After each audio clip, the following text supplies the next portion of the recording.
Bismillahirrahmanirrahim. Assalamualaikum warahmatullahi wabarakatuh. Perkenalkan, nama saya Elga Rikenitami, perwakilan dari kelompok 3 Toksikologi Industri. Di sini saya akan memaparkan hasil makalah kami. Sebelumnya saya akan memperkenalkan kelompok 3 terlebih dahulu. Yang pertama ada Dwi Gita Yunda, yang kedua ada Ega Chaniago, yang ketiga ada saya sendiri Elga Rikenitami, yang keempat ada Naufal Nazarudin, yang kelima ada Silvi Dwi Novianti, dan yang terakhir ada Sri Fatmawati. Di sini saya akan memaparkan dulu pembahasan tentang Routes of Entry. Routes of Entry adalah jalur masuk zat toksik ke dalam tubuh manusia. Ada melalui 3 jalur. Yang pertama ada melalui inhalasi atau pernapasan, yang kedua ada melalui kulit, yang ketiga melalui saluran pencernaan. Yang pertama saya akan membahas tentang saluran pernapasan atau inhalasi. Toksin yang terdapat di udara itu berbagai jenis bentuknya, ada bentuknya gas, ada bentuknya uap, ada bentuknya partikel padat yang ukurannya pun berbeda-beda. Di samping itu perlu diingat bahwa sistem pernapasan itu salah satu sistem yang paling kompleks yang dapat menseleksi partikel berdasarkan ukurannya. Oleh sebab itu, ambilan atau efek toksik dari toksin yang dihirup tidak saja tergantung pada sifat toksisitasnya, tapi juga pada sifat fisiknya. Yang kedua ada melalui jaringan kulit. Eksposisi atau pemejanan yang paling mudah dan yang paling lazim dilakukan adalah pemejanan sengaja dan pemejanan tidak sengaja pada kulit. Kulit terdiri dari epidermis, terletak bagian paling luar, dan yang kedua ada dermis yang terletak di atas jaringan subkutan. Dua lapisan ini dipisahkan oleh suatu membran basal. Ketiga, melalui saluran pencernaan. Pemejanan toksin melalui saluran cerna dapat terjadi bersama makanan, minuman, atau secara sendiri baik atau dalam obat maupun zat kimia murni. Pada jalur ini mungkin toksin terserap dari rongga mulut atau sublingual, dari lambung sampai ke usus halus, atau eksposisi toksin dengan sengaja melalui jalur rektal, kecuali zat yang bersifat basa atau asam kuat atau zat yang dapat berangsang mukosa pada umumnya tidak akan memberikan efek toksik kalau tidak diserap. Pembahasan kedua yakni ada ekokinetik. Ekokinetika diartikan sebagai gerakan suatu zat racun dalam suatu ekosistem. Di lingkungan pada dasarnya terdapat 4 kompartemen yang akan menentukan lokasi dan interaksi zat kimia, yaitu air, udara, tanah, atau biota atau mikroorganisme. Secara spesifik, zat kimia akan mengalami transport ke berbagai kompartemen lingkungan apabila terdapat zat yang dapat bereaksi dengan membentuk senyawa lain. Selain itu, pada saat yang sama akan terjadi paparan terdapat zat asli maupun yang ditransformasi terhadap berbagai organisme yang ada di sekitar ataupun yang jauh sekali dari lokasi, tergantung media transport, persistensi, dan iklim yang mempengaruhinya. Proses kinetik dapat digolongkan ke dalam proses biotik dan abiotik. Dalam proses biotik, segala reaksi yang terjadi secara enzimatik, sedangkan proses abiotik yang berupa proses fisis adalah transpo lokal, regional, global, leaching, evaporasi dari perairan dan atau padatan. Deposisi dari atmosfer baik basah maupun kering dan sedimentasi zat organik.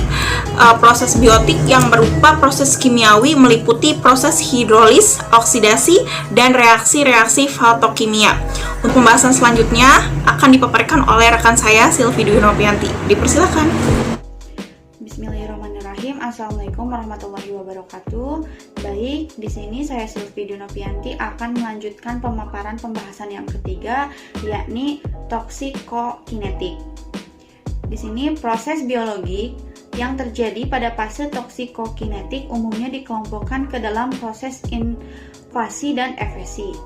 Proses invasi terdiri dari absorpsi, transport, dan distribusi. Sedangkan efesi juga dikenal dengan eliminasi. Absorpsi suatu xenobiotika adalah pengambilan xenobiotika dari permukaan tubuh. Di sini termasuk juga mukosa saluran cerna atau dari tempat-tempat tertentu dalam organ dalaman ke aliran darah atau sistem pembuluh limfe. Sedangkan eliminasi efesi adalah semua proses yang dapat menyebabkan penurunan kadar xenobiotika dalam sistem biologi atau tubuh organisme. Proses tersebut reaksi biotransformasi dan ekskresi.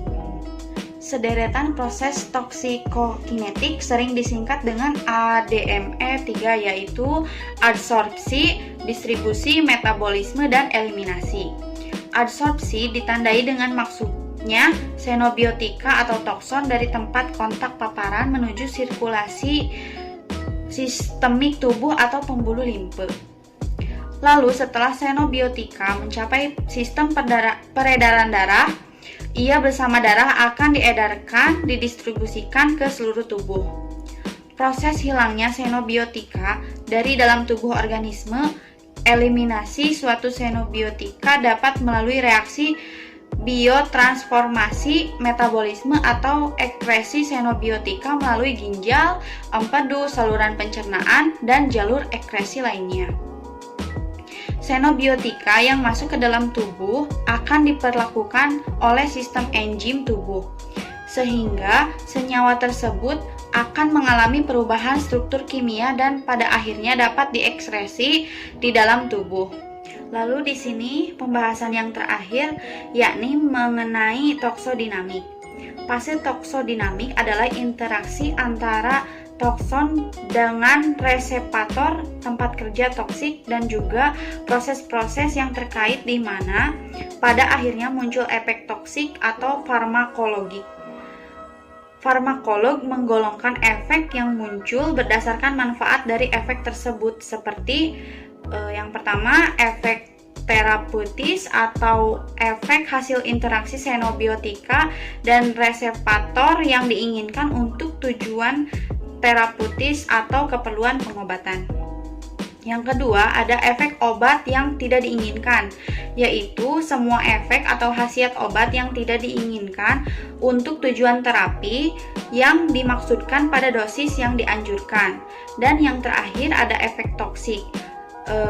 Pengertian dari efek toksik ini sendiri sangatlah bervariasi, namun pada umumnya dapat dimengerti sebagai suatu efek yang membahayakan atau merugikan organisme itu sendiri.